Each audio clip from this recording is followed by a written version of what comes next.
morning. I'm Carlton Sharp, pastor of Faith Christian Center Church, right here in Beaumont, Texas. And we're here on what's happening in our neighborhood. And today, my special guest is Miss Shaqueena Nobles. Welcome, Miss Nobles. Thank you for having me, Pastor Sharp. Hey, tell us a little bit about yourself before we get started into all this good information. Well, my name is Shaqueena Nobles, and I am the Deputy Emergency Management Coordinator for the City of Beaumont. I've been with the city for about 5 years now, working in the capacity of emergency management and just doing what I can for the community. I am a born and raised Beaumont citizen, so East Gill girl. East Gill girl, that's right. I know where that's at. I know exactly where she come from. Yes, born and raised right here in Beaumont. So the citizens of Beaumont are really my passion. So it's easy for me to do my job and get this type of information out because I genuinely care about the people and making sure that they have a home to come home to. Yeah. And they are prepared so that they worry less while they're gone. Now we're here today to talk about hurricane preparedness. Now, the hurricane season have already started, but we still need to be prepared. Now, of course, I'm praying that we don't have any hurricanes. I'm praying too, Pastor. Hey, so what's the overall goal of the emergency management system? So the overall goal of emergency management, regardless of the disaster, regardless of the hazard, is to ensure that we prevent people from being injured, that we save lives, we protect property, and we protect the environment. That's it. Just like any first responder, I'm telling you, you put a bunch of first responders in a room and you tell them they can't go to somebody that's in distress or somebody in need, you take the wind from underneath their sails. So we plan and we prepare because we want everybody to first go home with their life. Yeah. Go home with the same way they woke up this morning. We want them to go home the same exact way. And then we worried about the environment and the property for that. But that's the main goal. Now, last year we had Tim Ochnercheck come on. Yes. Boy, that last name always gets me. It always gets me. But he came on last year to talk to us about, the hurricane and hurricane season. And so we're going to talk to you today. Now, we said that the hurricane season started June 1st. Yes. And it ends November the 30th. Right. That's correct. June Okay. 1st through November the 30th.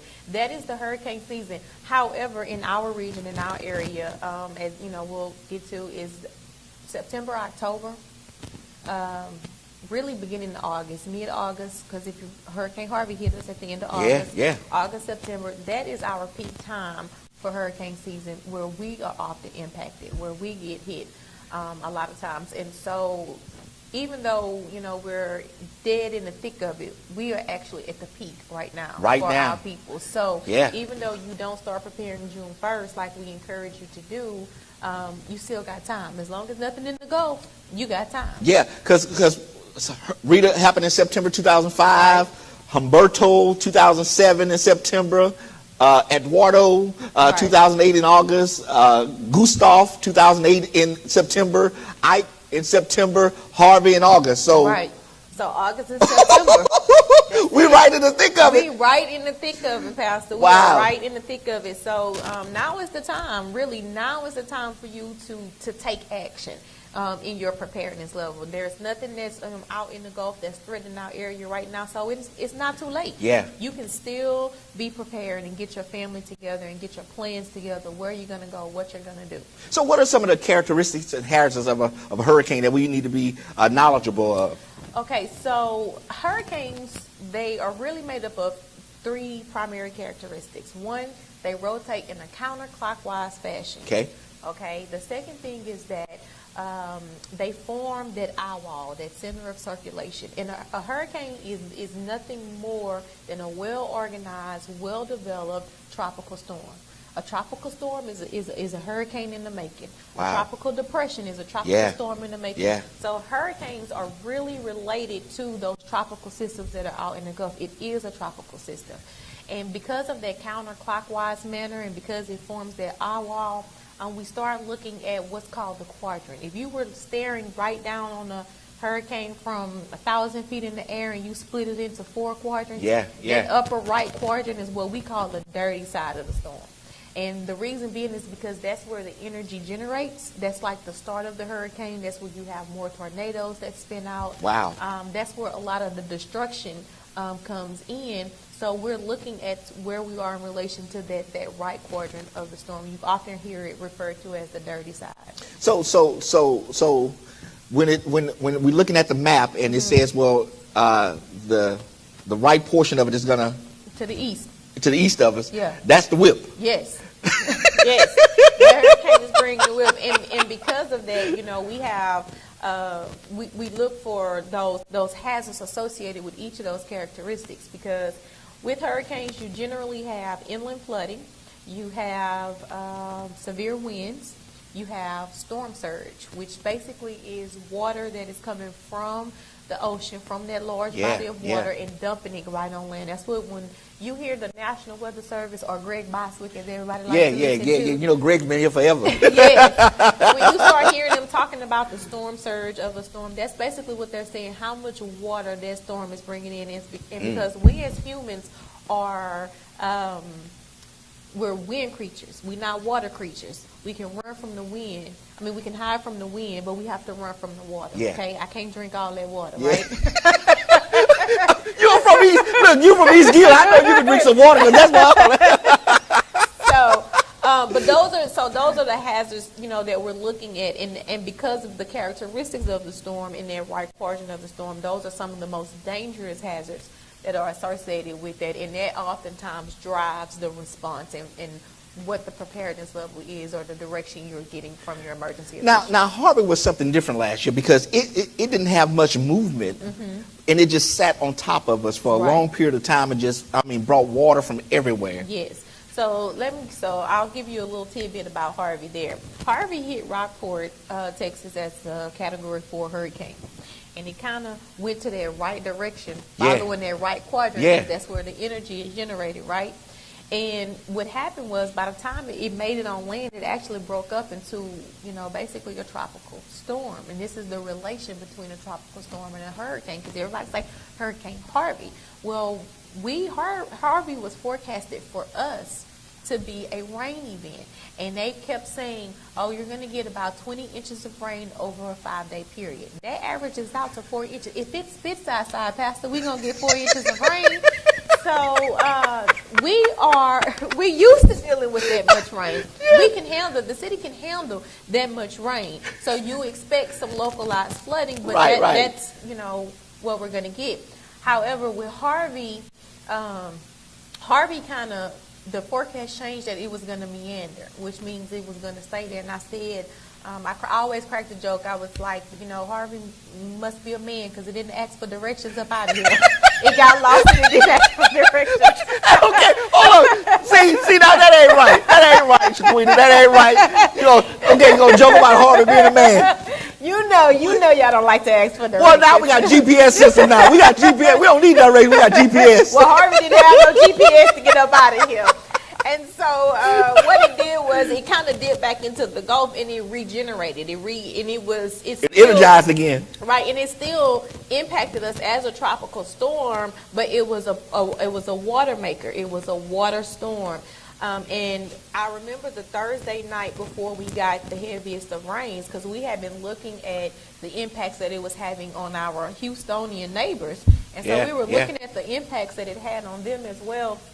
And that night we took because we take several calls, and we were looking, and they said, the worst of it is past. You guys are, y'all gonna be good. And we took that, and everybody kind of breathed a sigh of relief, because we had got it. It had already been like raining a little bit for the past couple of days, and this was a 4 o'clock conference call that we do for every storm, regardless. And so then they called us back probably about 7:30. Say, don't put your guard down now. They wanted all emergency managers and elected officials. They wanted everybody on the call. And I'll never forget, they said, this just popped up on the radar. You guys are about to get 20 inches of rain. Wow. Overnight. And you could hear. Overnight? Yes. Not a 5-day period? Yes. We can handle 20 inches over 5 days. Right. But it's like you're getting 20 inches overnight. Wow. And it just came up. This cell just developed from this storm over that, and we had already, we were expecting that it wasn't going to get much worse than what we had. So it takes, anywhere from 48 to 72 hours to truly evacuate or get people out of Yes. the harm's way. And so at that particular point, we knew that we were going to have to go through rescues. We knew that we were going to, our focus and our plan shifted from that general preparedness to, okay, this is what's going to be the response. This is what we're going to have to do, because we knew we were about to get slammed with a lot of water. And I remember receiving a call and asking me to help to go down into the bottom areas and go knock on people's doors to go and tell them, look, this water is coming. It ain't no doubt about it. It's coming. You need to get out of here right now before it turns into a rescue situation. Right. And so that night, we came, when we got that call that was coming, we got all of that rain. So typically when you get a lot of rain at that time, you can expect over the next couple of days you're going to have river flooding because it was so much rain. Well, we had more than that. We had the Pine Island Bayou and the Nature's River that actually flooded from the rain, from being swollen from all of the rain that we got. But we also had the waterways and all these different critical infrastructures that were impacted by Harvey itself and the ensuing flooding that came. And it started to flood because some places that in Beaumont that never flooded next to those canals, because they said we were about to get 20 inches in that cell, but over the 4-day period we ended up with 54 inches of rain in some parts of Beaumont. Wow. A meteorologist is the only person that can get it wrong and still have a job, huh? That's hey. Okay, Shaqueena. So how can we start preparing ourselves for those who haven't started preparing? Right. What steps should we start looking at as for preparation? So you can do. I like to split it up. There's pre-season preparation and there's pre-landfall preparation. What we in right now? Are we in pre-season? We are. We in the season. We in the season. But we're going to talk about pre-landfall preparation. And so there are some things that you can do pre-landfall preparation when you know that a threat is imminent. There is something that is in the Gulf and that's barreling down on us, and you have to look, okay? And before I really get into that, I'm going to touch back on one of them pre-season topics. Okay. And that is registering for evacuation assistance. Okay. And you can do that now. We encourage people to do that January 1, before hurricane season ever starts. But because there is not anything in the Gulf, if people have not registered for the State of Texas Emergency Assistance Registry, also known as 211. 211. Pull out your cell phone. Look, let's do this right now. Let me stop her right now. Pull out your cell phone and text 211. 211. 211. 211. Not 411. 211. 211. So if you register, if you have any type of functional needs, you are homebound, or you don't have a means or ways to get out, and especially if you require additional assistance, it's very, very, very important that you register with 211 before something is in the Gulf. Because that registry doesn't come to us locally until about 48 hours later. That registry is remember I said it was the State of Texas Emergency Assistance Registry, STEER, S-T-A-R. Gotcha. That registry goes there, they take all of the information, and they're going to ask you, are you in a wheelchair? Do you have pets? Special needs, They're going to ask you all about those things, because that's stuff that we need to know. And then we take that information, once it gets to our level, we take that information and we use it as a planning tool. That's how we know who are our critical citizens are. Gotcha. That need to get That's assistance. good. That's good. So if you do it, and it's a storm out there, there's no guarantee I'm going to get that, or our office is going to get that information. So it's very, very important that if you have not yet registered for 211 and you know that you're going to need additional assistance, if you have those type of functional needs, that you go ahead and you register with 211. Now, they also could register for 311, and that's for the local emergency notifications, right? Right. So 311 is different from 211. Okay, 211 is the state. Right. 311 is a local mass notification system.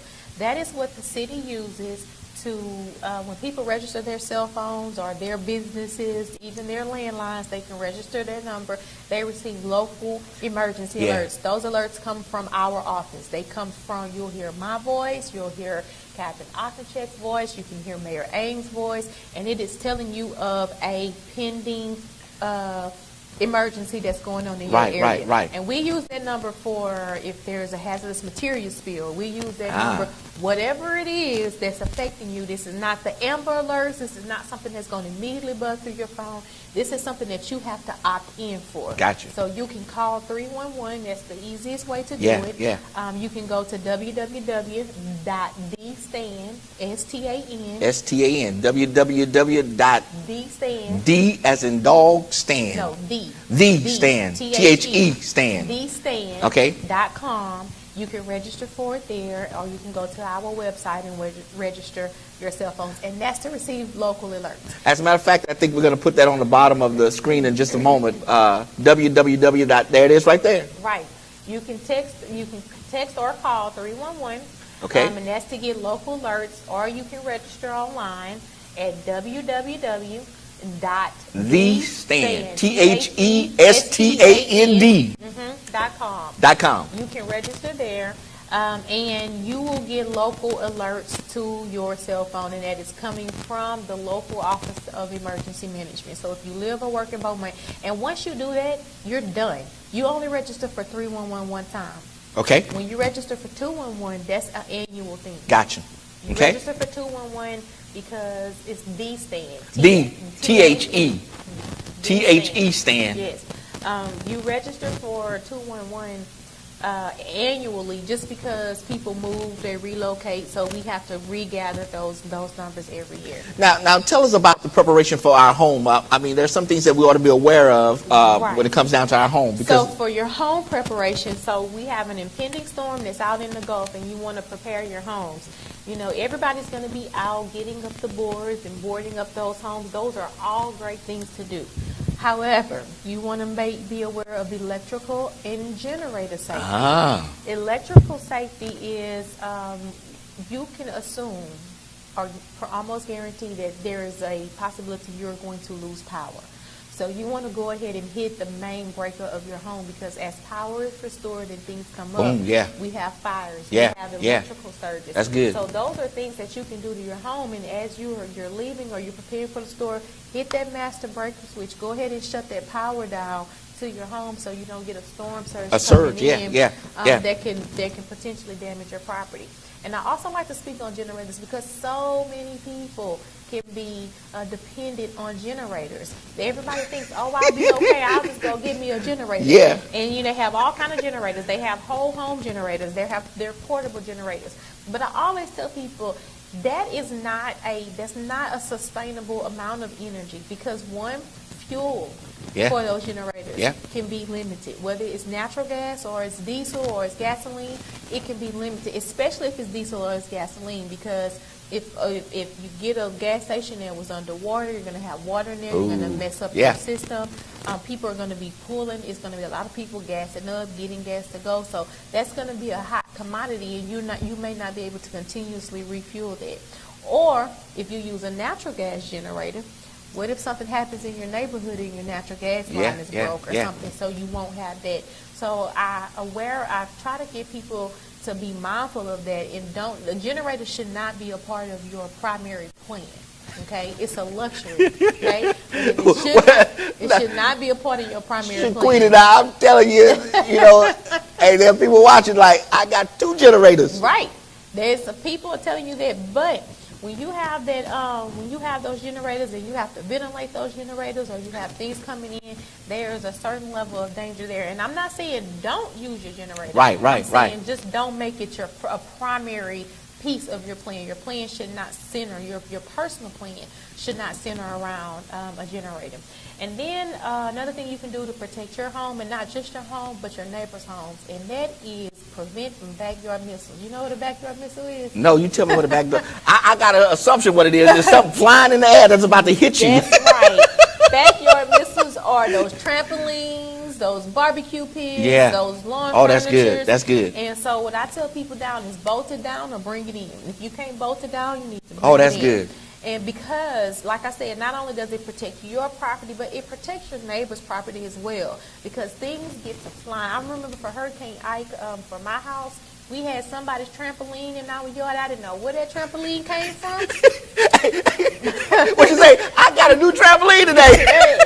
But it was that trampoline was actually lodged in the window in my house for Wow. Hurricane Ike, and we have no idea, even to this day, where that trampoline came from. So those are things that that you can do. You can prevent those backyard missiles there as well. So again, if there's, if you have something that's not tied down or put it inside your home or your garage, something to that effect, so it won't be a missile flying around hitting somebody, right? And hurting somebody. Right. That's right. And damaging property. And damaging property. Now what about let's just say that somebody has medication, needs medication. What do you recommend for that? So what we tell people for that is, first of all, we want you to pack a Go Kit. And a Go Kit is exactly as it sounds. A Go Kit Grab it and go. It's something you can grab and go. And it should include, changes of clothes, non-perishable food so that you can snack on while you're on the road, like your essentials, toilet paper, paper towels, those type of things.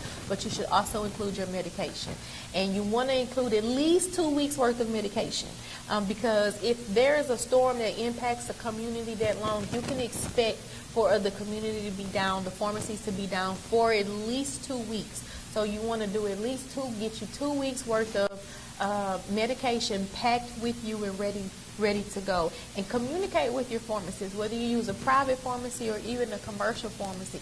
Make sure that they have your information. They have a sister pharmacy if you use those private pharmacies, so that wherever you're planning to go, there's a connection that you can be made. Or, bring your pill bottle with you, because your pill bottle has your script information. Gotcha. It has the doctor that prescribed it. So you want to keep that information and make sure that that's in your Go Kit.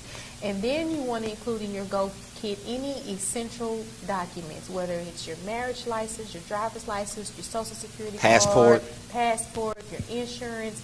Those things need to be in your Go Kit as well. You want to keep those things in your Go Kit there. That way it's with you. And I suggest, what I tell people all the time is those Glad Lock zipper bags. Yeah, the freezer bag? Yes. If you stick that, it's perfect for an 8x10 sheet of paper. Wow.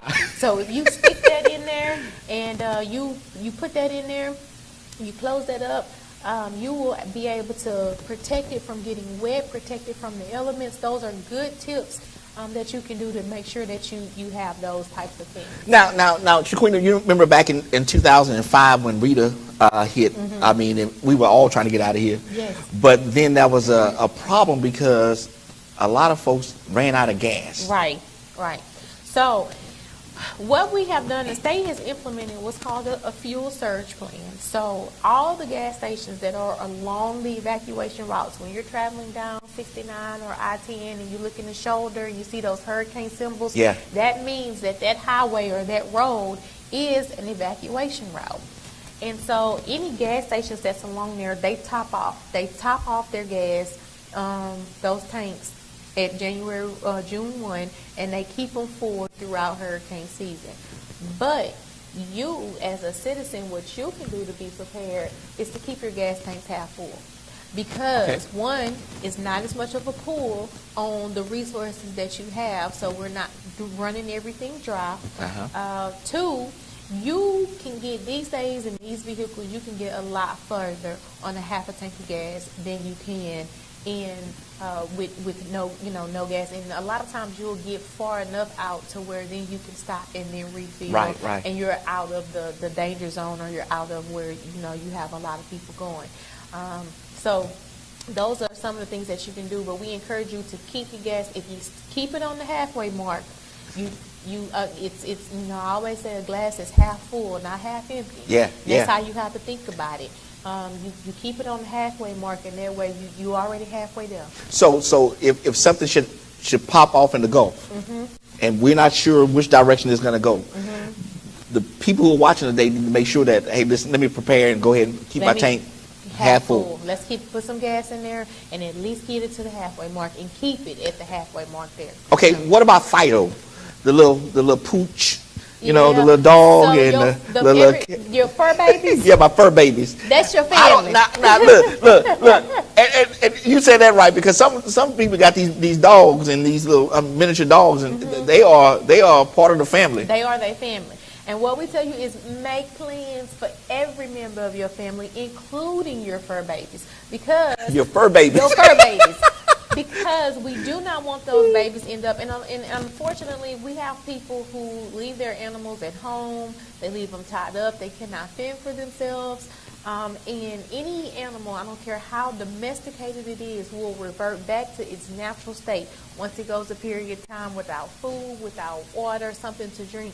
And as you have firemen and police officers that are patrolling, energy workers that are rebuilding the city's infrastructure, you have to, they don't need to be chased or bitten by a bunch of hungry animals and cats and dogs and things like that. So make those plans. Wherever you're going, make sure you can bring pets. That's a good. I was just gonna say that's a good question to ask if you go into a certain hotel and you know which ones to go to. If you have pets, ensure that they are pet friendly.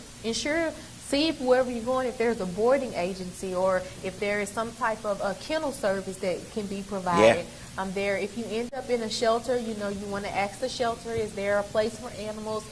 Because they're moving forward with ensuring that the pets and that people bring with them, they have a place to stay as well. Wow. Okay, so let's just say I need to start making evacuation decisions.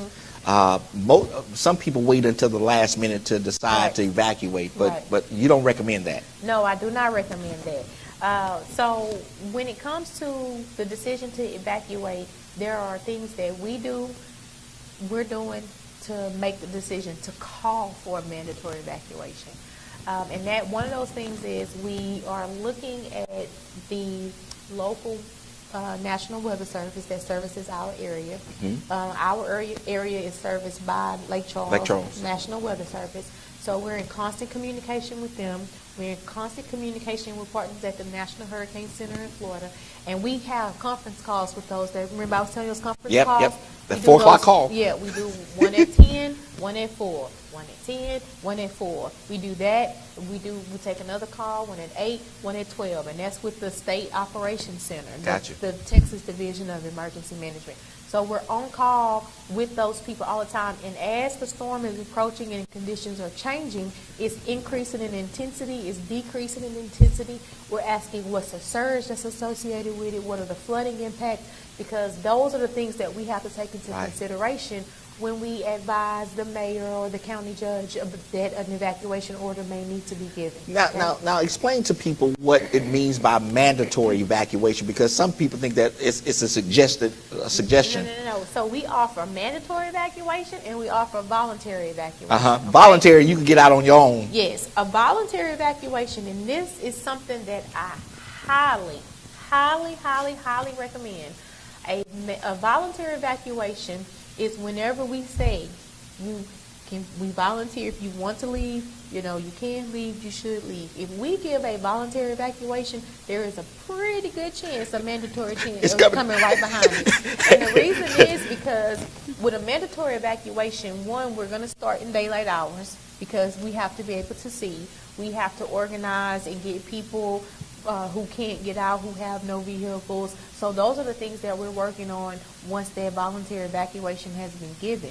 So if you have the means to get out, don't wait for the mandatory. Because once you wait for the mandatory, then you have to go the direction we send you.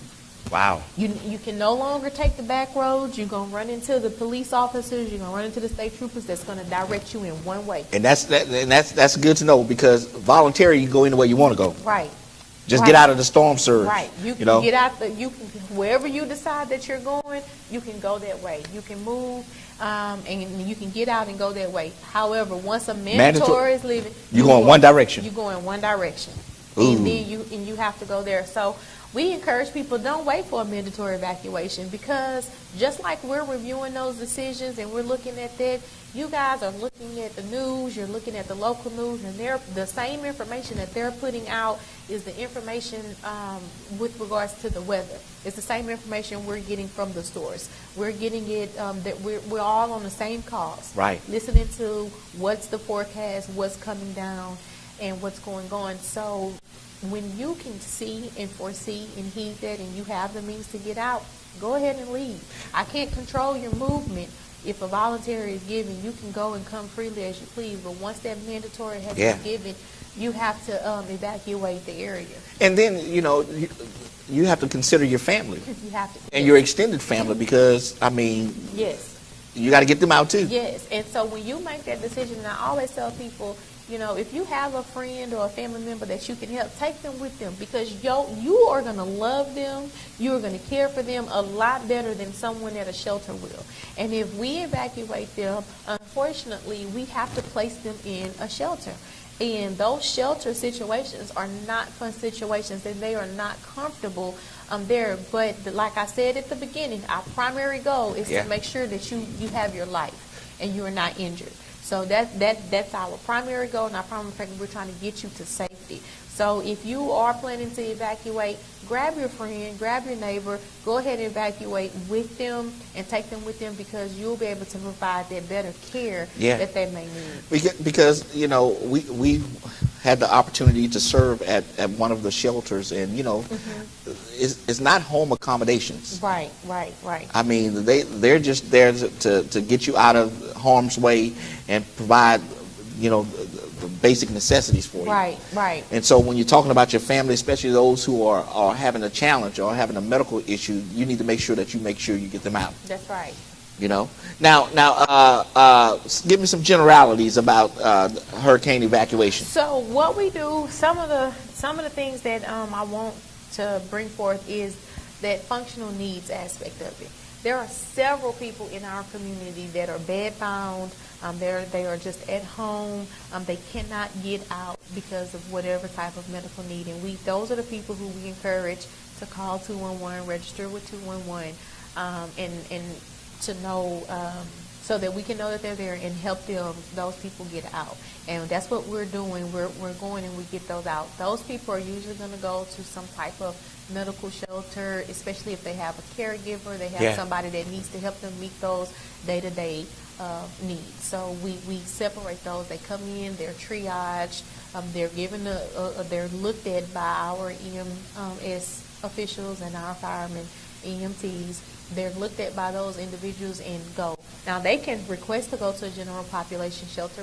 We would put them on the bus and send them there, because some people, if they have a wheelchair, there's nothing else wrong with them. We'll send them wherever they want to go, but we want to make sure that they are healthy, because what's our second goal is to prevent injuries. We don't want them to get sick or anything, while they're there. So take that into consideration, and those people usually report to the Civic Center. And then individuals that don't need any type of assistance, they just don't have a car, they can't get out, they can go to the Westbrook Center. And the thing about that is that our city transit here, if you go to any route, if it's a street that the city bus passed down, once we issue that mandatory evacuation, all they're doing is picking people up and bring them to Westbrook, because they don't have a ride. Now another thing is, you need to prepare your car. Right. Service your car, make sure the tires and the tires, the brakes, the oil change. If your vehicle has been running hot, those are things that you want to go ahead and get fixed and get repaired right now. Since we're in the season, right now, since we're in the peak, you want to get those things done to your vehicle, have those vehicles, those maintenance service, so you good to go. You ready to go. But now, if you need public transportation, it's available to you. Public transportation. But you're going where they want you to go. Right. You're going to that where we send you. Okay, so now I'm out of town. Mandatory has been called. I got out. Whether it was voluntary or mandatory, but now I see that the storm is gone. And you want to come home. And I want to sleep in my own bed. You want to sleep in your own bed. You want to come home. So that's what we call re-entry. Okay? And trust me, we want you home. Our citizens are essential to our economy. They're essential to our population. So we want you to come home. Right. We're not trying to keep you. No, but y'all stopping me from coming home. But we have to do an initial assessment of the city, because I tell you what, when you come home and you flip on your generator, and something happens and you get sick, you want to make sure you have a hospital that's open. And a fire department You coming. want to make sure that the fire department can come and do that. So we have to do an assessment of the city, and we have to make sure those essential services. There are so many people here that are either on dialysis and they have some type of care. Those facilities, you want to make sure that they are up and running. So it goes a little bit more than, oh, I just want to be at home, because whatever state your home is in, it's going to be that way when you come home. And so that's why we push public information. We're telling people these are the affected areas, so there's no surprise. And if you put your insurance information in your Go Kit, say you take pictures of your home, you know what it looks like, you can already get the ball rolling just based off of the public information that we give you. So what I tell people is that we understand that you want to come home. Please understand, we want you to come home. We need you here. We need you in the city of Beaumont. We need you in our county, in our town. We need you here, but we need you to be able to live and be comfortable and be able to rebuild. So we have to make sure those essential services are there. So, and that's good to know, because some people get mad at the police officers for blocking the highway and telling you you can't come in. But they're checking roads, making sure that there's no electrical problem, you know, just all kind of stuff, just to make sure that it's safe when we come back. For you to come on, make sure that the water is on, make sure that you have, at least majority of the city is with power, you know, especially those critical services like the hospitals. A lot of times this happens and it's the beginning of school year. We got to make sure that the schools can receive the children that you know we have. And a lot of people tell me, oh, my job tells me I have to be back. I have to be back from your job.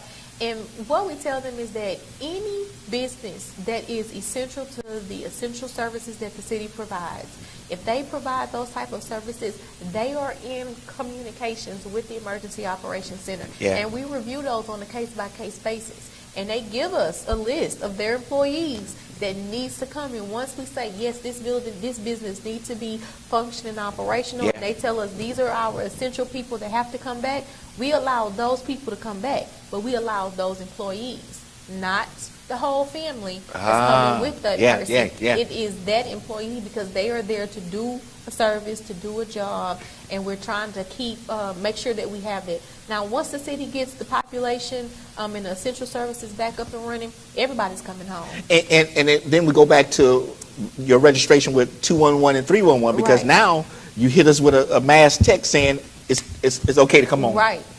That's exactly right. We'll send in and we'll tell you the mandatory evacuation order has been lifted. We post everything on the city's website. There's usually a banner that goes across there. There's an emergency preparedness tab.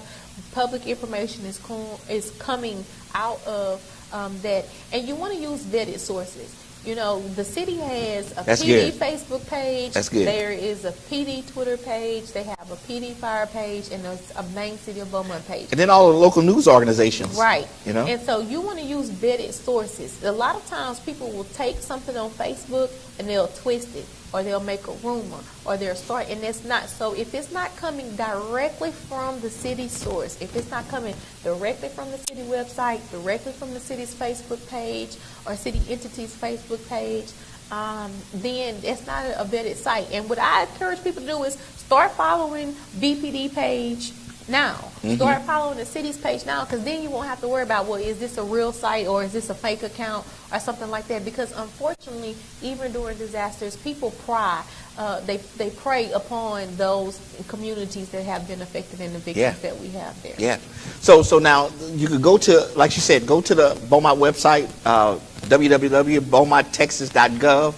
BeaumontTexas.gov. You can find information there, and it has all the emergency links on it, the planning guides and the templates, the safety tips, the public service alerts, the 24/7 emergency information from the police, the fire, and the public health departments.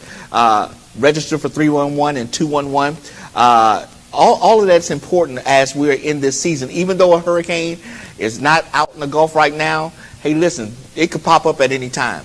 So we want to make sure that you get the information that you need. Now, I'm going to put Shaqueena's information on the screen right there. If you have any questions, here's how you get in contact with her. It's right there on your screen. It's the Deputy EMC, 700 Orleans, second floor. Office number is 409-980-7285. Again, that number is 409-980-7285. She can be reached by email, Shaqueena.nobles@beaumonttexas.gov. Again, it's right there on your screen. So I'm going to leave it up there for a few more seconds so that you can gather all of that information, because it's so important that you know who to contact. And here's a resource from our city in telling us how we should handle a hurricane. Great. Shaqueena, thank you so much for joining us today. Thank you for Some great having me. information. Thank you for having In our me. closing moments, what would you tell the people that's watching? I would always tell people it's not a matter of if a disaster happens, it's when the next one is going to happen. So let's all be prepared, and let's work together as a community, and let's build together as a community. Again, register with 211 state 311 with the local city here. Get the information that you need in order to make proper decisions for your family, for your friends, for your neighbors. Listen, I want to thank Shaqueena for joining us today, and thank you for joining us on What's Happening in Our Neighborhood, and we will see you next time on our broadcast.